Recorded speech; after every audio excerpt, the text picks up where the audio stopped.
Hello students, in the previous lecture we have discussed about the D1 cubic spline interpolation. Today we will take an example of this D1 cubic spline interpolation method. Example is describe the process of interpolation by spline function. Find and draw the clamped cubic spline or D1 cubic spline that passes through the points 0, 0, 1.05, 1, 0.5, 2, 2.0 and 3, 1.5 with the first derivative boundary conditions as dash 0 equals to 0.2 and as dash 3 equals to -1. We can see here that an interval of value of x is given here, which is 0 to 3, and we divide according to the question. This interval is divided into the three subintervals 0, 1, 1, 2 and 1, 3. So this interval is divided into the three subintervals. To solve this problem, we have to adopt the two steps according to the D1 cubic spline method. First, find the values of mi's from the recurrence relation among mi's, and then after determining the values of mi's, then use the Hermite interpolation formula. For the given problem, we can see that we name the values of I equals to 0 to 3 for x0, x1, x2 and x3. So at x0 value is given y0, and at x1 value of a function is given by 1, and at x2 by 2, x3 by 3.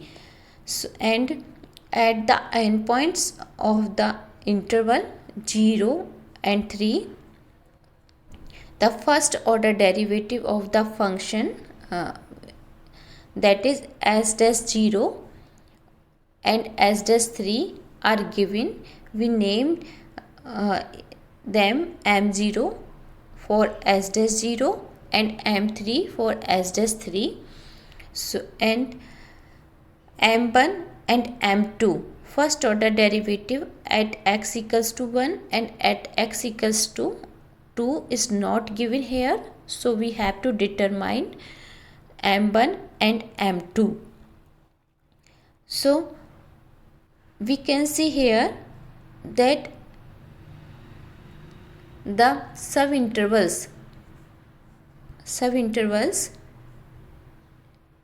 0, 1, 1, 2 and 2, 3, all these three subintervals have the equal length, and which is equals to h equals to 1.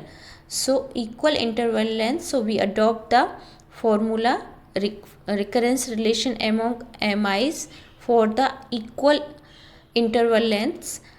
So we go from the recurrence relation among mi's for equal interval length, which is equals to mi minus 1 plus 4mi plus mi plus 1 equals to 3yh, multiply with y plus 1 minus y minus 1, I equals to 1 and 2. By putting I equals to 1, by putting the value I equals to 1, we get the relation among m0, m1 and m2. Here the value m0 is given, which is equals to 0.2, and h equals to 1, and y2 and y0 values are here. So putting all these values in this equation, we get the relation between m1 and m2. So this is the equation relation between m1 and m2, 4m1 plus m2 equals to 5.2. And for in the same relation, we put I equals to 2, and then we get the relation between m1 plus 4m. We get the relation between m1, m2 and m3. Here value of m3 is already given, so which is equals to -1. Putting these values of y3, y1, m3 and h, we get the equation m1 plus 4m2 equals to 4. So we get two equations, equations 2 and equation 3 between m1 and m2, which are unknowns, and number of equations are also 2. So we can solve this equation system for getting the values m1 and m2. While after solving, we use the simple method as we have adopted for the solving for equations. So values of m1 m2 comes out to be, m2 comes out to be 0.68 and m1 comes out to be 1.28. So we get all the values of mi's, m0 given and m3 were given. So, and we have determined the m1 and m2. So all values of mi's are here now known. Now we go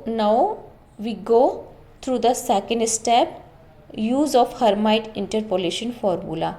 As we have 3 subintervals, so 3 subintervals, so we have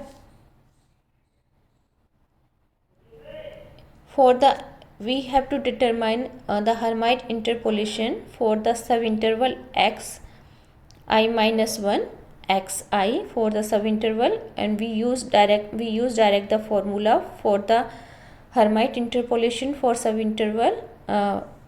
We get from the equation 4 here, we use direct this formula for the subinterval xi minus 1 xi, this.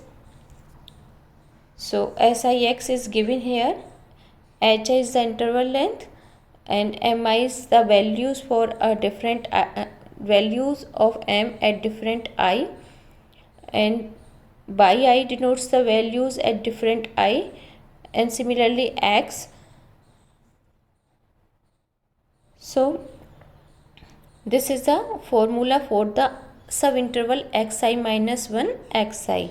Here we have the 3 subintervals 0 1 1 2 and 2 3. So we have to determine the Hermite interpolation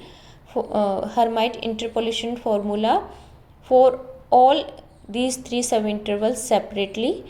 So for the first subinterval 0 1 and I equals to 1, we put the value, then we get s1x by putting the value of I equals to 1 in the six, and different values of x0 and the values of x0 x1 y0 y1 and m0 m1. We put all these values in the relation. Here in this relation we put all these values, then we get the Hermite interpolation formula, and we get the h3x, which will be equals to d1 cubic spline for the subinterval 0 1, that's come out to be s1x.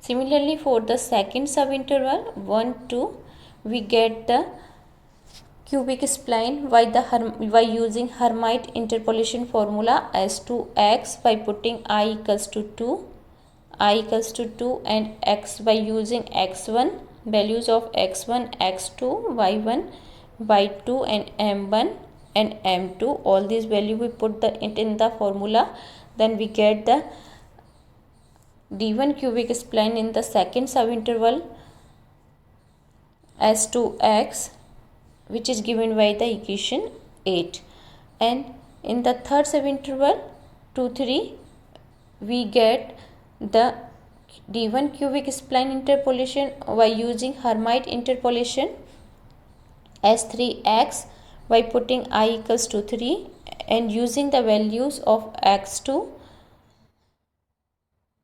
x3 by 2 by 3 and m2, m3. By using all these values, we obtain the relation S3x, which is the D1 cubic spline interpolation in the third interval 2 3, third subinterval 2 3. So equation 7, 8 and 9 are the required clamped cubic spline in these three subintervals.